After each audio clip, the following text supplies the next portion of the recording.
আসসালামু আলাইকুম গাইস, আশা করি আপনারা সবাই ভালো আছেন। আজকের ভিডিওতে মূলত আপনাদেরকে দেখাবো একটি রিকভারি মেশিন দিয়ে কিভাবে রেফ্রিজারেন্ট রিকভারি করব। প্রথমেই ইউনিট থেকে আসা হোস পাইপটি পাজিং করে নিতেছি, তারপর আমাদের কম্পাউন্ড গেজ মিটার ভাবটি খুলে দিয়েছি। এখন আমরা যে সাকশন ইনলেট ভাল্ব আছে সেটা আমাদের বন্ধ করতে হবে, অলরেডি বন্ধ করা আছে। তারপর সাকশন ইনলেট ভাল্বের ওই জায়গার থেকে হোস পাইপটা লুজ করে পাজিং করে নিতেছি। লিকুইড এয়ারটা মূলত দিকে থাকবে মেশিনের দিকে, আর মেশিনের দিকে লাগানো হয়েছে সেদিকে মূলত লাগানোর আগে আপনারা খেয়াল করে নেবেন। এখন আমরা সাকশন ইনলেট ভাল্বটি খুলে দেব এবং ডিসএস ইনলেট ভাল্বটি খুলে দেব, কিন্তু খেয়াল রাখতে হবে সিলিন্ডারের রেগুলেটরটা যেন বন্ধ থাকে।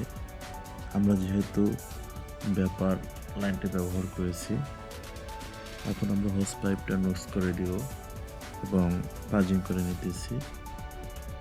এই পাজিংটা মূলত আমরা মেশিনের মাধ্যমে সেলফ পাজিংও করতে পারি।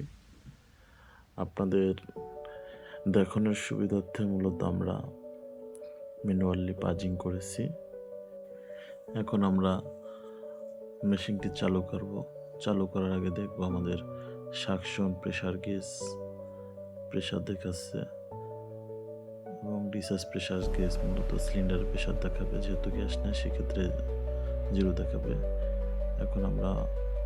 এখন রিকভারি মেশিনটা চালু করব। আমাদের অলরেডি রিকভারি মেশিনটা রিকভারিতে সেট করা আছে, আপনারা মূলত সেট করে নেবেন এবং সিলিন্ডারের প্রেসার রেগুলেটর খুলে দিতে হবে। কম্পাউন্ড গেজ মিটারের কাটা বেকমের দিকে নামতেছে যেহেতু রিকভারি হচ্ছে, এবং আমরা মেশিনেও দেখি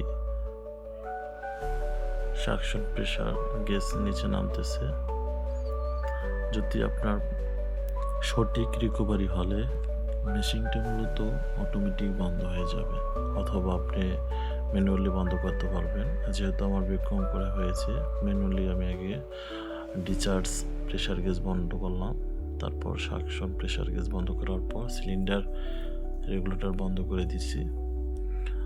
এভাবে মূলত একটি রিকভারি মেশিনে রিকভার করতে হয়।